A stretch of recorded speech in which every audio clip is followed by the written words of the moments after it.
इसकी खूबसूरती ये है कि ये ओपन सोर्स है। ओके, अगर आप लोग प्रोडक्ट वाइज इसको कस्टमाइज करना चाहें तो कस्टमाइज कर सकते हैं। यानी लेट्स इंक्लूड सम कुछ स्मार्ट फीचर्स इसमें ऑलरेडी होते हैं, लेकिन कुछ फीचर्स आप इसमें इंक्लूड कर सकते हैं। सेल्फ होस्टेड का मतलब है कि आप उसको सेल्फ होस्टिंग के लिए डाउनलोड कर सकते हैं।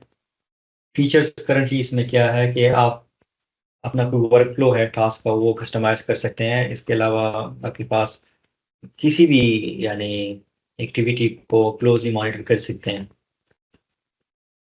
अच्छा, ये जो ऐप है, ये इसलिए मैंने दर जिक्र किया है कि जब आप लोगों का मेट प्रोजेक्ट हो, सॉरी जो अ, इसमें मैंने मिनी प्रोजेक्ट कहा है, मिनी प्रोजेक्ट अगर आप कर रहे हैं या आप फाइनल प्रोजेक्ट कर रहे हैं, तो आप इस आइडिया को लेके जा सकते हैं इनटू मीनिंगफुली। तो इसमें आपको किसी प्रोजेक्ट पे कोलैबोरेशन पॉसिबल है। ओके, इसके अलावा जो एजाइल मेथोडोलॉजी है, आप इसमें वो कर सकते हैं। और आप इसके अलावा एक दूसरा एप्लीकेशन भी है जिसका नाम है कनबोर्ड, तो इसको भी यूज़ कर सकते हैं टास्क मैनेजमेंट के लिए।